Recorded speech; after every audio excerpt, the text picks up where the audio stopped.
This episode of UnHerd TV is supported by Canaccord Genuity Wealth Management. Canaccord Genuity Wealth Management is one of the top 10 independent wealth managers in the UK. They offer a fully integrated wealth management solution that combines wealth planning from their team of independent financial advisors with investment portfolio services from expert investment managers. To find out how Canaccord Genuity Wealth Management can help you build your wealth with confidence, visit candowealth.com. Hello and welcome back to UnHerd. I'm Florence Reed. The question of how to adapt to a world with increasingly complex and conflicting definitions of sex and gender might be the most explosive dilemma of our age. From family dinner tables to offices, schools, and even the High Court, two entrenched sides have emerged, one advocating for embracing trans people into our existing system, and the other holding out for the protected sex-based rights of women and girls. It is, to say the least, a thorny subject. But if there was one issue that might cross over the aisle and highlight the genuine complexities of this question beyond the powerful feelings on both sides, it's that of women's sport.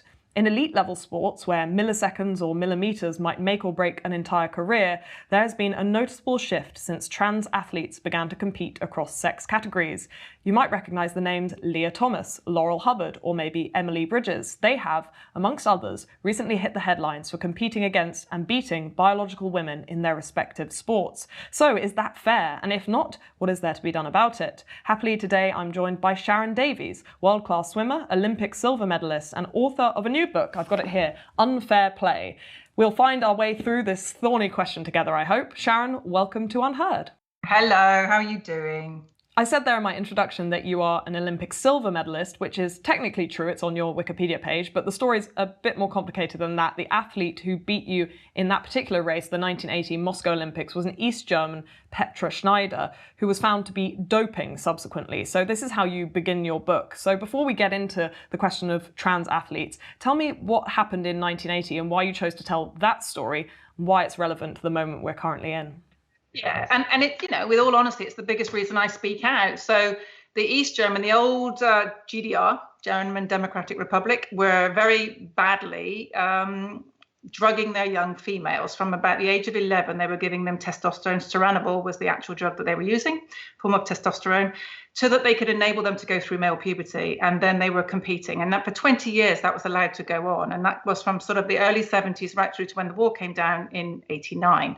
And it massively affected women's sport. My particular Olympic Games, they had 6 podium sweeps, 1, 2, 3, all European championships during that period of time. They won 90% of the women's medals and practically none of the men's medals. It was extremely obvious. They would arrive at competitions, we'd never seen them before. They had male physiques, they had bad skin from the drugs that they were given. They had deep voices, Adam's apples, and their performance was on scale with the men's performance. And so it was just incredibly frustrating that this was happening in front of all of our eyes. We all knew it was going on. We just didn't know how it was going on or how they were getting away with it. But you got to remember, in those days, they didn't have random out-of-season testing. And even when they did in the 90s, they still obviously had Checkpoint Charlie. So they worked out how they could flush this testosterone out quite quickly. So even if a tester was coming through, they could hold them at Checkpoint Charlie until they felt the athlete was clean, and then they would let them in.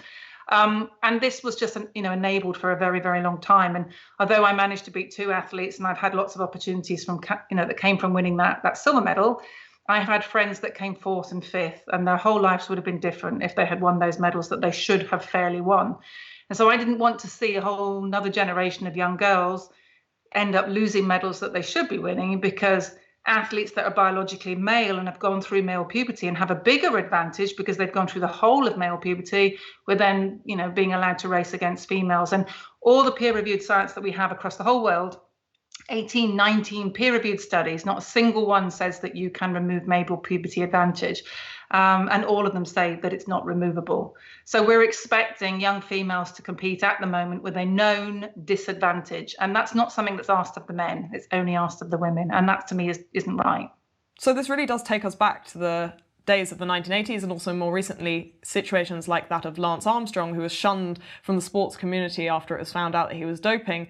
In this situation, though, it is not that people are enhancing their body with drugs, it's rather that they have existing benefits that of testosterone, high levels of testosterone, and the immutable characteristics of the male sex. And then they are reducing those levels or those benefits to try and reach the same biological situation as a woman, a born woman. And we are ending up in a situation where that isn't entirely possible. Is that correct? Yeah, except for transgender men. So that's biological females who want to identify as men. They still carry on a race with the women, because they know that they will stand no chance racing with the men. So if the biological females can carry on a race with the women, no matter how they identify, then I don't understand why biological males, no matter how they identify, can't carry on a race with the men. Because what you're saying is that females aren't worthy of fair sport anymore. I don't get the sense that, perhaps you'll disagree with me, that if this was happening in male sport, if there was a genuine threat to the outcomes of male sporting events, that there would be a huge public backlash. I get a sense that it's women's sport in particular that can be kind of shuffled off to the side. I mean, we haven't even spoken yet about trans men, biological women who transition to become men, and their place in this whole question, because of course, under this assumption, they would be competing against able-bodied biological males, which in any case, I imagine, would beat them. So where do they come into this? And why does it always seem to be that women's sport and women's issues, and in the case of trans men, born females, are pushed to the edges? Exactly. And that's the whole point of the open category. So by creating a female protected category and an open and inclusive category, you are also enabling somewhere for trans men who are on testosterone, females that are taking testosterone, to go and race. Whereas at the moment, they have nowhere to race. They're not allowed to race in the women's category because they would be done for taking drugs.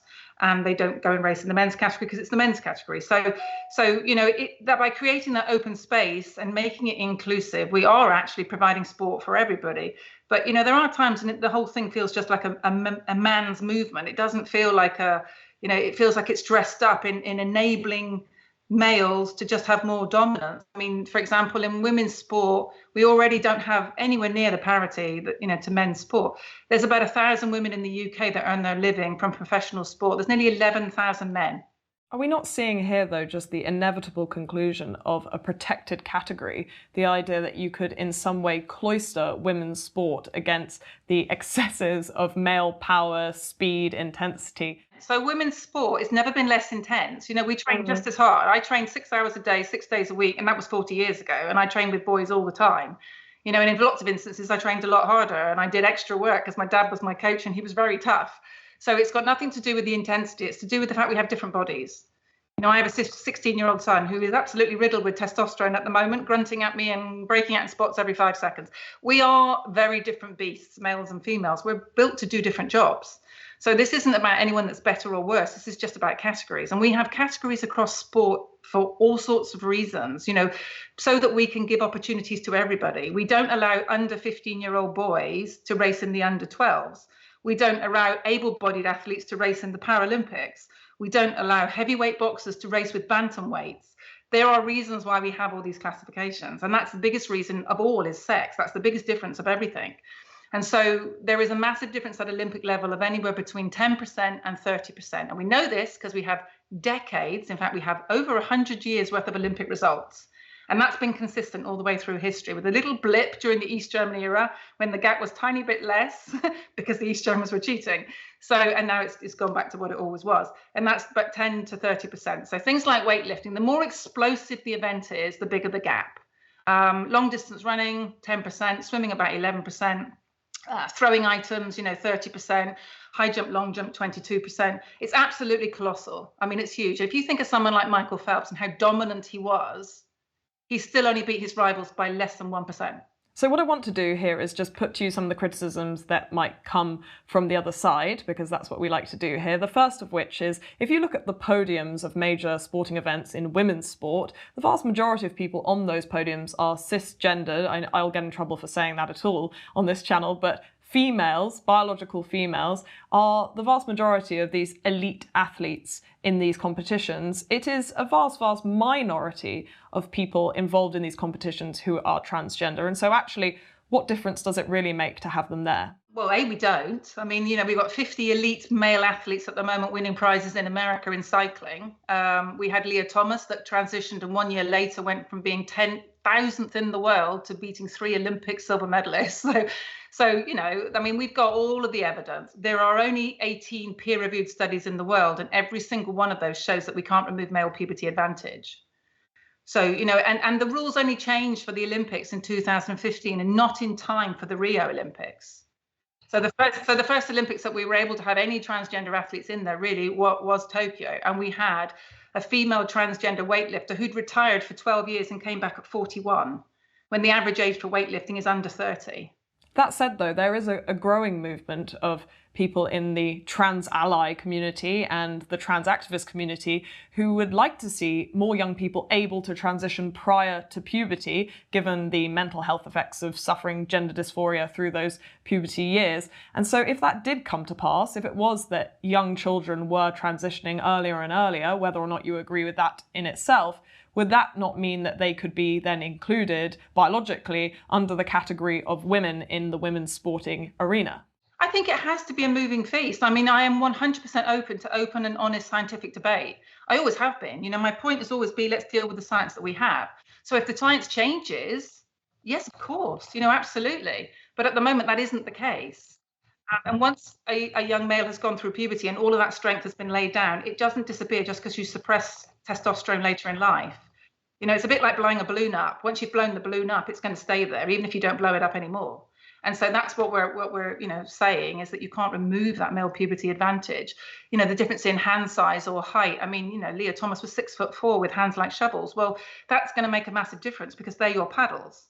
You know, so it's Q angle. A female has a very different Q angle. So that's the angle from your hips to your knee.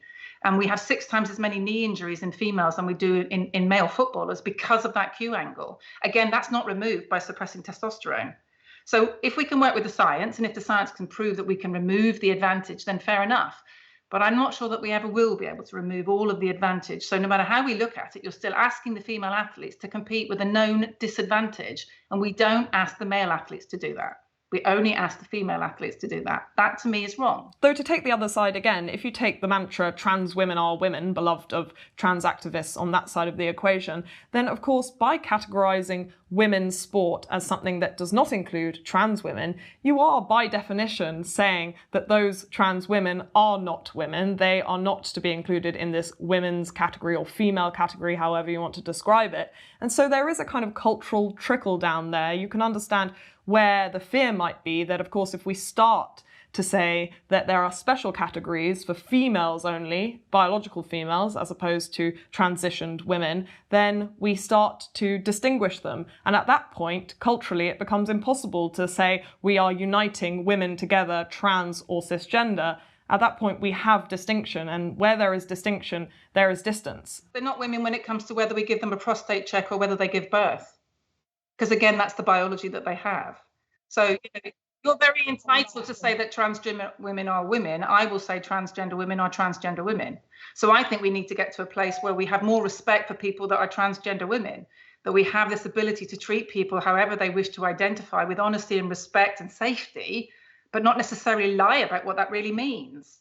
You know, so my position will always be that a transgender woman is absolutely 100% entitled to safety, space, respect, and you know, if they wish to be called a pronoun, I will happily do that. However, they are a transgender woman. A woman to me is an adult human female, and female is biological. You mentioned earlier that your solution would be an open category, which would include trans men, trans women, and biological men, and then there would be a protected category just for biological women. Is that something that has been taken up by any of the sporting bodies? Is there interest in those councils in actually moving forward with any sort of new classification that would allow that separation to happen?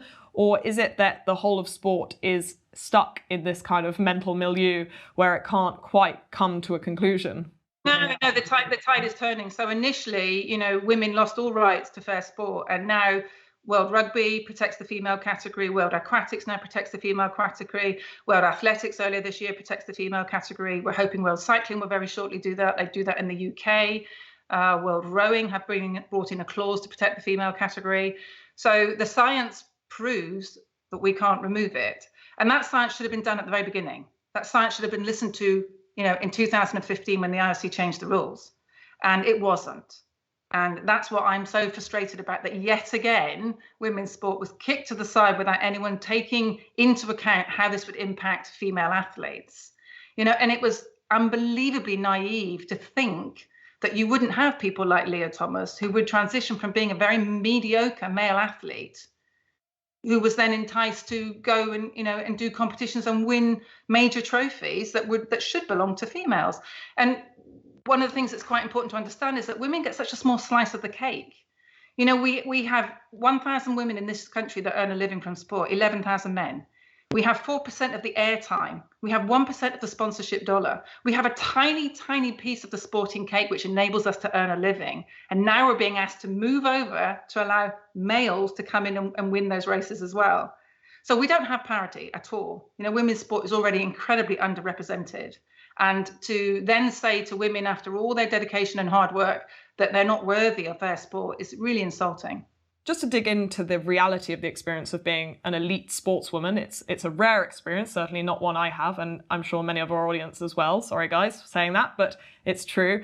If you are in this elite level sports world, what does it mean to miss an Olympics? What does it mean to come fourth or to be left off the podium? What impact does that actually have? And that's what no one is talking about. And that's what I find so heartbreaking in all of this. Everyone constantly talks about the feelings of the transgender athlete. No one ever talks about the feelings of the female athlete who's trained for years of their life to be the best they can be, who all of a sudden are going to get left out of a team or bumped down to off the podium, or are not going to get their university scholarship degree in America. So they're going to have to pay for their university because they don't qualify because a male has won it. So it's all of these things that will impact hugely on the opportunities that females have from the world of sport. It does seem strange, though, doesn't it, that given what we've just said about the potential detriment to women's sport, that so few people seem to want to come forward. I understand there's this kind of culture war raging that might make it very scary to step forward, but you are one of a very small minority of sportswomen who are willing to talk about this. And it also seems odd that given the history of women in sport, that these women were often trailblazers, activists, really strong feminists in many cases, fighting for the rights of women to be seen on the same stages as men, that it has been left to the side, that it feels that this is almost swept under the rug and that no one wants to talk about this. Doesn't that seem like a hypocrisy? I think that they've been very bullied. They've been incredibly bullied into silence. I mean, I've had athletes on the phone to me in tears. I've had coaches on the phone to me, incredibly upset. It's about being able to come together and having a united voice, and they've not really been able to do that very well. They've been blackmailed into not speaking. They've been, threatened with losing their university courses, with being blackmarked so they won't get a degree. In America, when Leah Thomas was in the changing rooms, this is a male who still has full male genitalia. And the girls were told that they could not even complain about the fact this person was getting changed next to them. I suppose that's something we haven't even got into yet. We probably don't have time to get into, is these kind of extended issues of things like the privacy of young girls in changing rooms. Being undressed with no clothes on in the changing rooms, I think is a different thing altogether. And that actually applies when you maybe, in a leisure centre where you might have someone who's 40 who identifies as being female changing next to 7-year-old little girls. I'm not sure that that's okay. I think we need to talk about this, and we need to go, do we need to create third spaces? Do we need to have some mixed sex changing rooms? What do we need to do so that, parents will feel comfortable? It's not about pretending these issues don't exist. It's about having respectful debate how we solve them. I mentioned the culture war earlier because I suppose that is an important element of this. This is not just about sport. This actually leaks out into the whole rest of society, and the positions feel so entrenched. How do we move forward here? It feels like sport is becoming a kind of petri dish in which we're experimenting with ideas of sex and gender, and at the cost of who? Perhaps female sports people, as you say. But the problem is, I suppose, is how do we move from this test case to a wider societal understanding of our new, very evolving ideas of sex and gender? That feels like almost an impossible task at this point. I've worked all my life to get as many people involved in sport as possible. And I think a lot of young people have mental health conditions where sport would be so useful for them. It would help them with their resilience and their confidence. These are important things. So I would never want to keep anybody out of sport. But my first priority is always going to be, as a female who's been involved in very unfair sport for a very long time, that females should be deserved of fair sport. So how do we get that first, and then how do we solve the other problems afterwards? And I just felt like women's sport had been kicked to the curb, and that governing bodies had done a very poor job of standing up for their female athletes. And they are now beginning to listen, but it's taken a very long time. And it took 7 years for any governing body asked a female athlete how they felt about this. 7 years. I mean, that's insane. It's going to affect them. They didn't even ask them. I mean, when I won my Olympic medal, there were 4 men to every female at the Olympic Games. There wasn't a single female sitting on the Olympic Committee. There's hardly any females today. Most sports are run by men. And that's something which we need to change, that dynamic as well. There is this question about what has happened to the leaps and bounds of those early feminist moments where women, particularly women in sport, were not expected to be dainty or feminine or submissive, to now kind of submit to an idea of giving up those hard-fought rights feels like a grave loss at this point, and perhaps even a betrayal of those women who've gone through the past and come out the other side, like your mother. And that's what I was saying. 1% of the US sponsorship dollar goes to females. 1%. That's insane. We represent over 50% of the world's population. I mean, it's mad. And you're right. Sometimes women are a little bit guilty of, I don't know, sort of handmaid syndrome, where we think, well, being kind is more important. But actually, we need to stand up for women. I mean, when my mum, bless her, she's not with me anymore, but when my mum, in the early days, I remember my mum saying to me that she was an only child and my granddad had left her some money. She bought a house with my dad a long time ago, appreciative. But she wasn't allowed to be on the mortgage. The mortgage was only allowed to be in my dad's name with my mum's money. So I think sometimes the slightly younger generation just don't realise how previous generations have worked so hard, for the equality that we have. And at the moment, we're if we're not careful, we're going to lose a lot of that. My final question for you, Sharron, is one that I'm very interested in, which is what it actually means to be in a kind of post-human world. If we take the trans idea and expand it, we could say that actually, in fact, we are entering into a kind of cyborgian future in which everyone can tweak their bodies, make small body modifications to make ourselves faster, stronger, more athletic. So what hope does sport have of maintaining what you call fairness in this post-human age, in the cyborgian age, when we can make such tiny adjustments to ourselves that it will be imperceptible to anyone who's looking for something as blatant as doping? We're not talking about doping here. We're talking about the tiniest technological tweaks that we might be able to do to ourselves. How does sport even exist in that future? I know, good question, actually. We do need to keep fighting it, don't we? I think a successful society is a fair society, a society that has law and order. And without all of that, we have kind of mayhem. And part of that, is sort of, it goes into all different walks of life. So I would say we're going to have to constantly fight, for the fact that we have fair sport. And if that means trying to up, WADA checking and so on and so forth, then that's what we need to do. But giving into the cheats is not the way forward. Anyone that wants to cheat in sport, whether it's Lance Armstrong or anybody else, just saying go ahead is not the answer, because then it becomes about the pharmacists and who is prepared to risk the most with regard to their health. And those young girls, let's just very quickly go back to those young East German girls that were given these terrible drugs. They're really ill. Many of them have died. Many of them have had disabled children. Most of them have heart conditions now. It's not healthy. And being around an extra 10 years is all well and good. But if those extra 10 years are spent in the corner of a care home, hardly moving, I'm not sure that I particularly want to be there. I want to have a really nice, healthy life that's got a good quality of life. And I think, it is quite scary. You can almost link the mental demise, can't you, with the rise of social media, and everybody living their life sort of vicariously online through somebody else's life, and then thinking their life is so unattractive because they're only seeing the very best bits of somebody else's life, and then their life doesn't seem so good. But actually, most of us have those sorts of lives. We have nice little blips that are really lovely, and we have really bad blips too that happen. So I think the reality of trying to teach kids that, we don't live in this lovely straight world. We have dips. And again, sport is lovely for that. Sport really teaches us resilience. And the fact we have a race, if we get beaten, we learn a lot of lessons from being beaten. Sometimes we learn more lessons from being beaten than winning. So they're important. I mean, you certainly learned a lot of lessons from being unfairly beaten. And that does seem to be something that you're carrying with you, but you're making something of it. Yeah, and I'm still fighting to have that change. You know, I would love to see the record books changed. I would love to see people that didn't receive medals get their medals.